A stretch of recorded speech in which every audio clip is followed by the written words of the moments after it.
Sounds each and every senator in this floor. This matter has to do with our meeting of yesterday, which was a closed-door meeting, which was not an open meeting. This morning, Mr. President, I was surprised to find that on the front page of the Daily Trust newspaper, there was a headline that says, IPOB senators query Abaribe over Kanu'S bail. Mr. President, we have always said on this floor that anytime we have a closed-door session, that it is only what the presiding officer says after the closed-door session that is the sum total of our discussion. And I remember that yesterday, 3 points were made as a result of our discussion, which was Nigeria's unity and also the effort by this Senate to make sure that we help in bringing peace to this country. A headline that purports to say that this was what happened in our closed-door session, which of course did not happen, does not in any way advance the cause of peace in this country. My constituents have been worried. They have called me, and they have been asking me, and I've told them that it is not true, and that I will bring it up on the floor and ask this entire Senate to please help us to ask Daily Trust to be able to produce whoever gave them this erroneous and misleading information. The Senate does not query anybody or any of its members. That is the first place where they failed in casting this headline. Of course, the rest of what happened, each and every senator here knows what we discussed and how we discussed and what we came out as the end of our deliberation. So I wish to be given the opportunity to lay this newspaper comes out in there, but I know that God will not allow them to go ahead with their nefarious entities. All right, but lay the paper, please. Well, distinguished colleagues, this is again responsibility in the way they do their work. And then publishing rumors will not help us in any way. So I just want to appeal to our pressmen and women to find it in their hearts, ensure that whatever they do will be within the highest degree of responsibility. And I am sure that all of us know that no such thing happened during our closed-door session. And to our colleagues, I believe that closed-door session should be closed-door session. Whatever happens there should end there. And whatever is reported as the outcome of that closed-door session should be the official position of the Senate, unless the spokesperson of the Senate indeed gives further clarification. Outside that, any other thing should be regarded as rumor. So I just want to appeal that we maintain some level of responsibility in reporting what transpires in both the closed-door session and indeed in all our sessions, so that the Nigerians will also know that both the press and the parliament are working together in the best interest of our country. So it's well noted, Abaribe. So I'm referring it to the Committee of Ethics, of our Committee on Ethics, to investigate what happened. Senate Leader.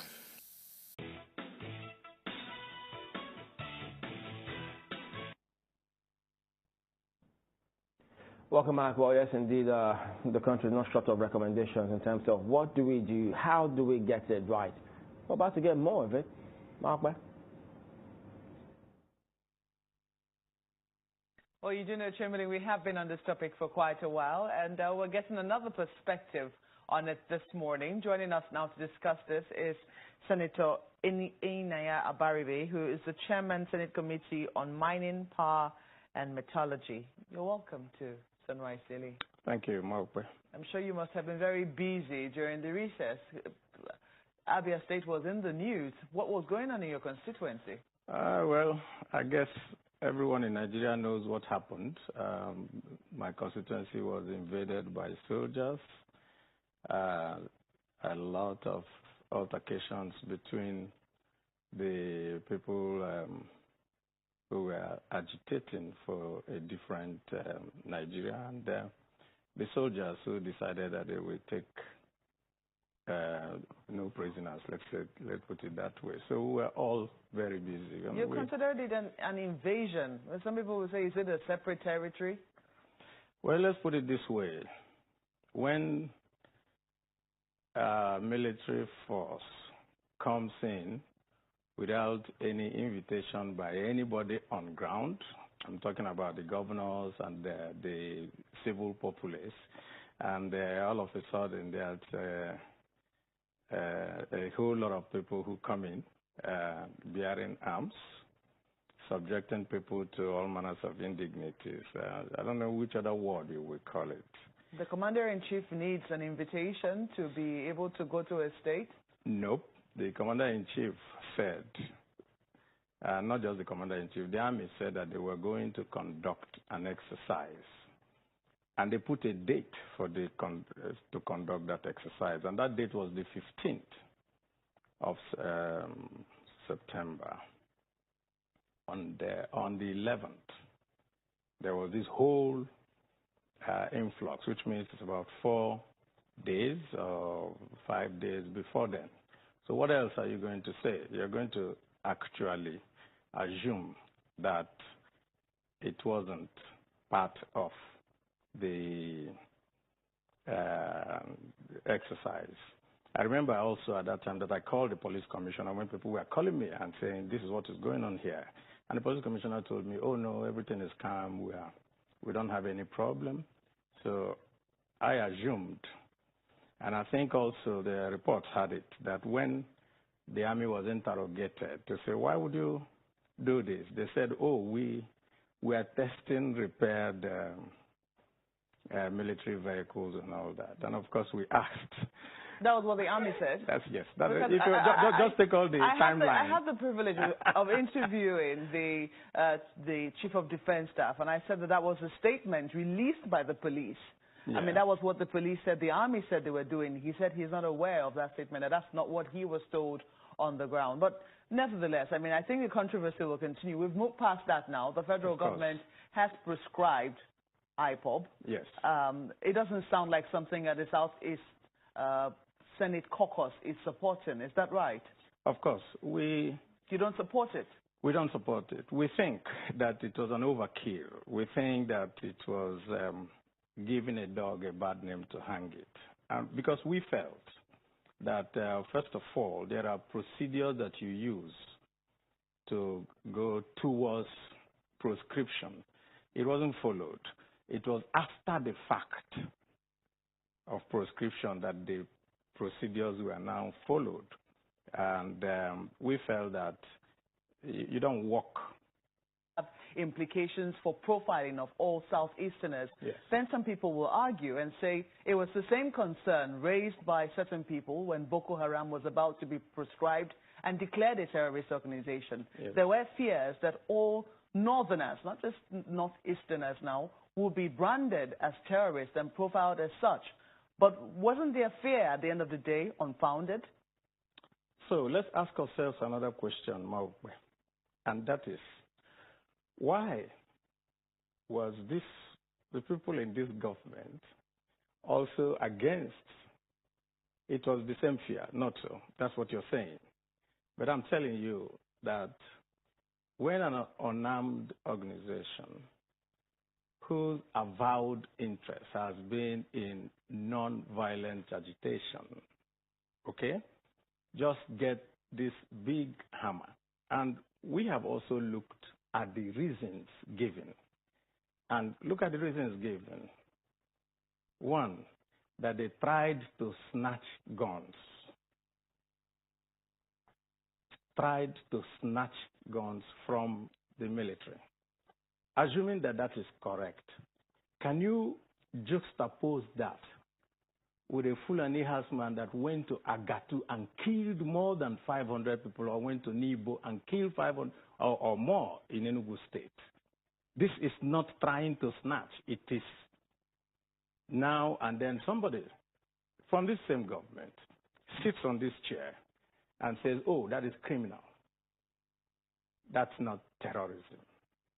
And you want people from the southeast to feel that they are a legitimate part of this country, treated fairly and equally.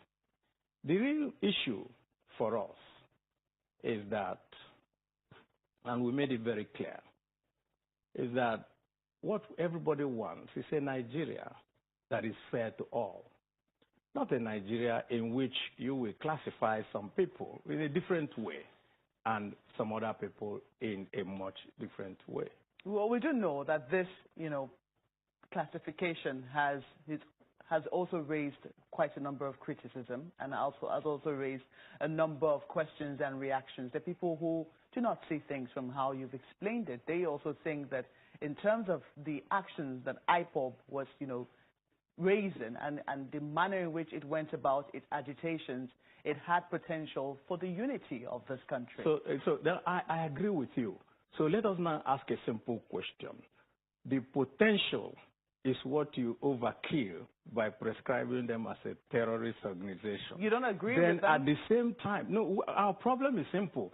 At the same time, people have visibly done things that have actually impacted on the unity of this country by murdering their fellow citizens.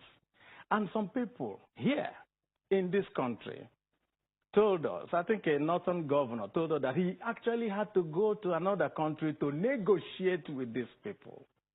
Negotiate so that they don't come killing again.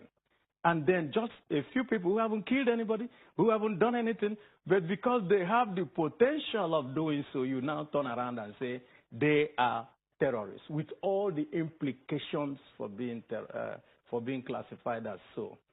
Hell no.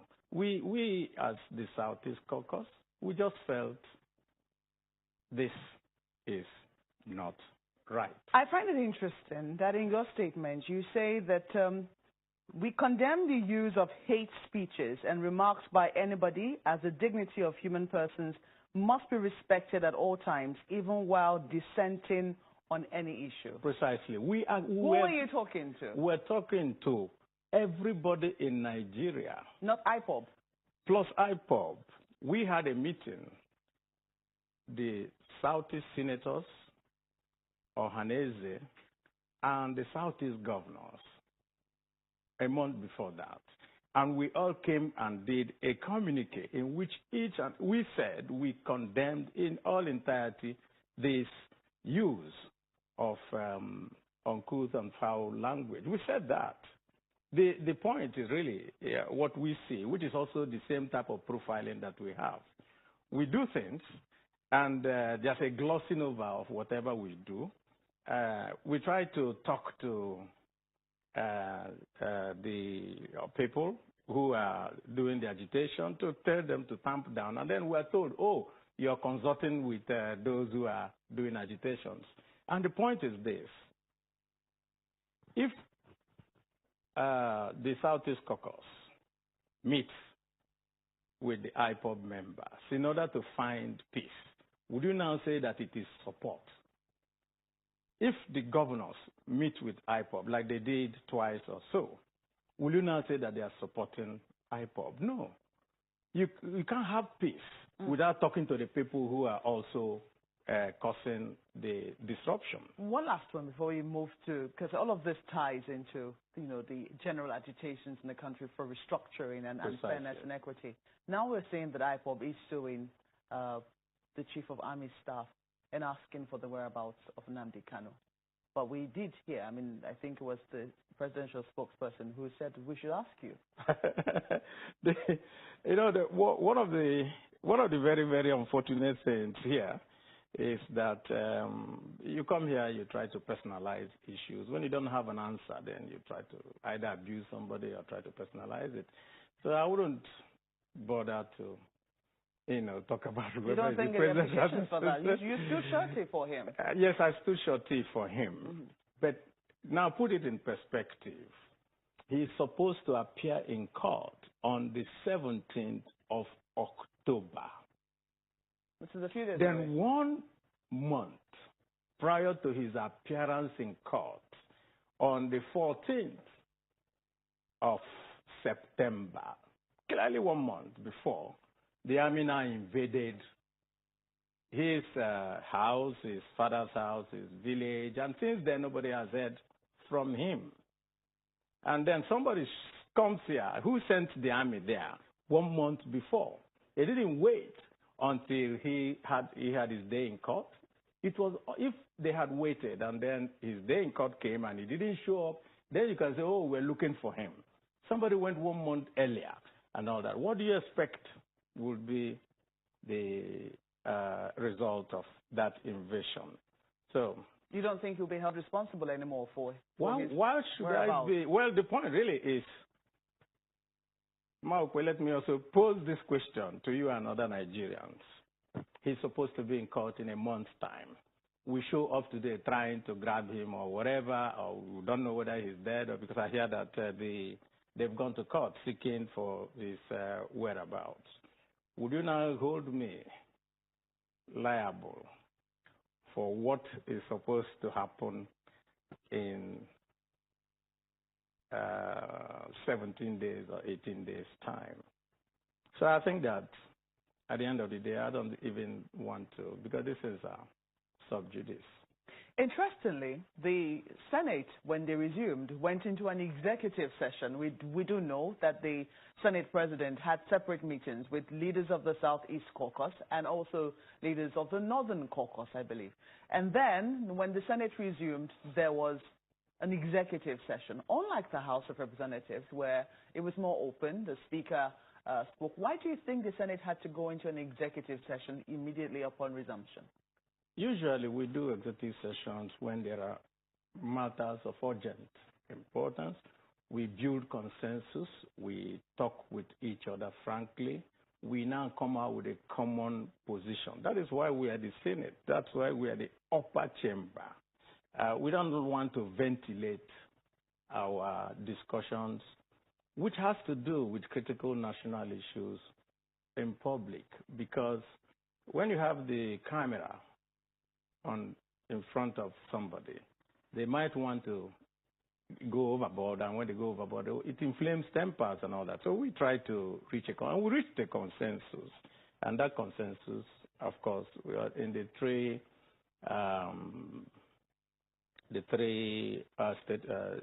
steps that the Senate president listed out. And the most critical one, of course, for us was the fact that the Senate will take all measures, all avenues to be able to bring peace and lasting peace to all parts of the country where there is agitation. The unfortunate thing, of course, is that because we're focusing on the Southeast, it now looks as if that is where the agitations are. No, there's agitations all over the place, which I'm sure you know. And that is the reason for the recent clamor by all parts of Nigeria, by eminent Nigerians, that this union is very shaky and there is need for us to shore up the foundations of this union, let's put it that way. Senate seeks an avenue to make sure peace is restored in all parts of Nigeria, and then they also say all groups seeking to achieve agitation should do through constitutional means. Precisely. What does that mean then for all the groups that are, we've heard from the Southern Leaders of Thought, we've heard from the Southern Leaders Forum, we've heard also from Ohanese, we're hearing also from the Southeast Senators Caucus. What exactly are your colleagues from the North saying? They're very supportive of the fact that the agitations and all that must be looked into, and they must be looked into, and they're also supportive of the fact that we call on everybody that you should use the constitutional means of doing your agitations. And that nobody is against that. That is why it came out as our communique. Constitutional means what?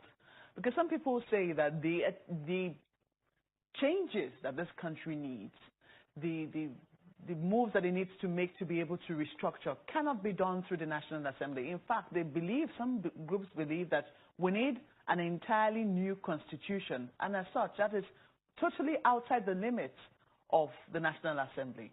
Precisely. Let's put it this way, too. There is already a National Assembly in place. There's already a constitution in place. So that means that there are also avenues within the constitution for you to be able to have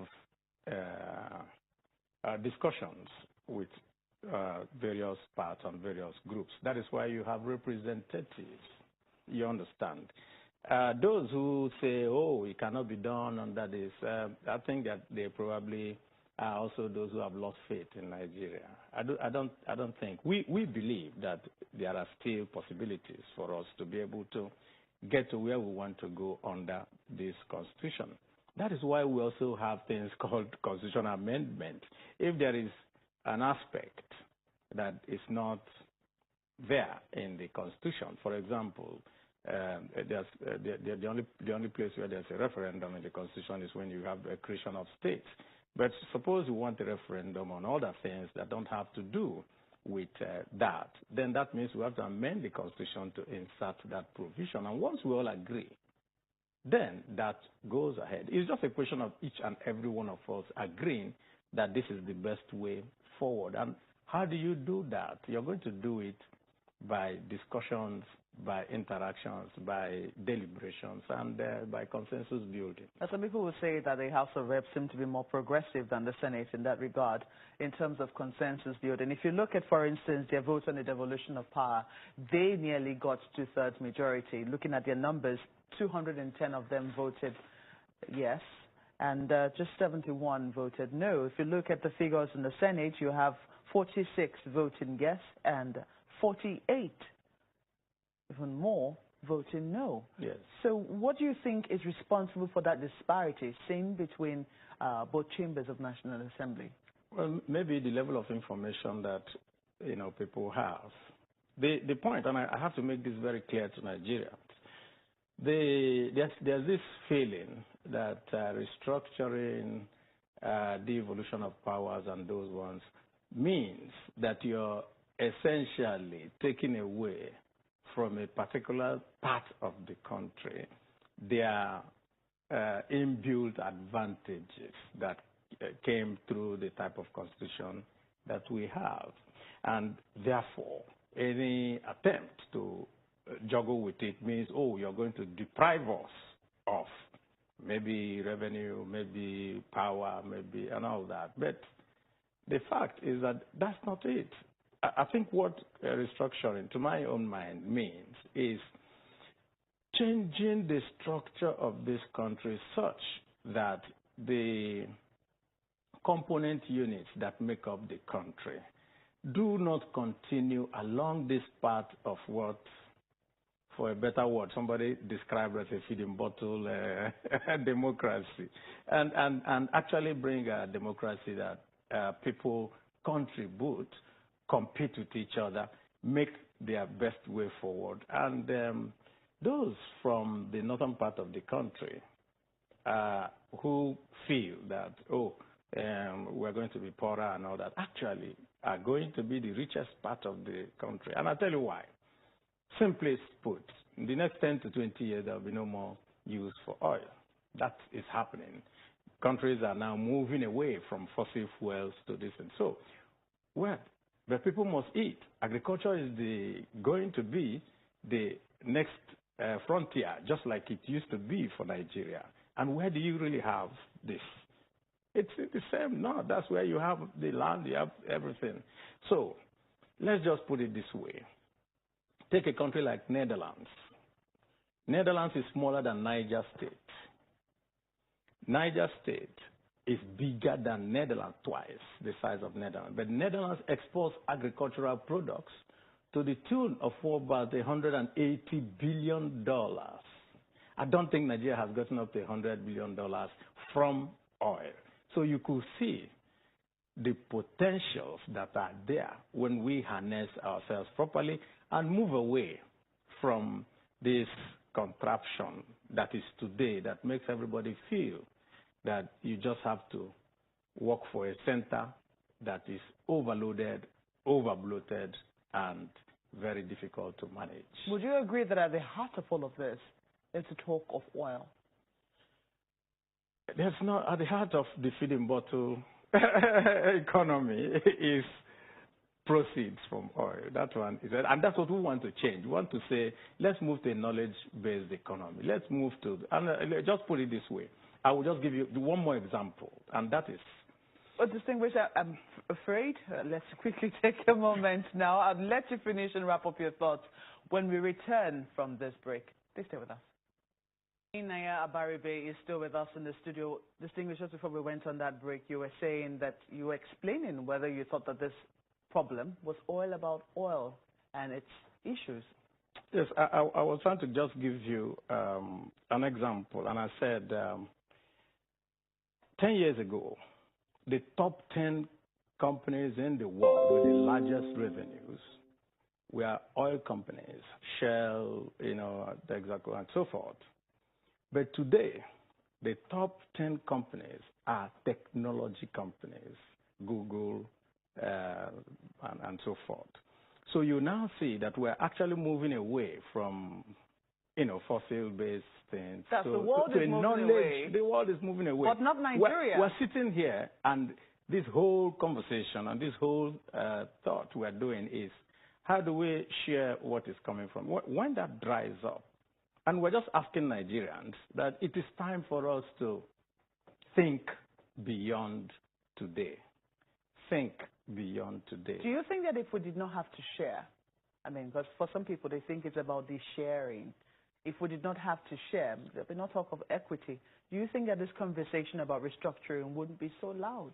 If you have about what some people say, they say go back to the 1963 Constitution. Yeah, why? You've heard that. The reason why they say go back to the 1963, at that time there was no conversation about sharing. It was about what do you contribute to the center, and there was so much competition between the different component parts of Nigeria at that time, and that is what you can see part of the conversation is going, because they understand that part of this whole thing just has nothing else to do but for people who do not think that they need to move away from their comfort zone.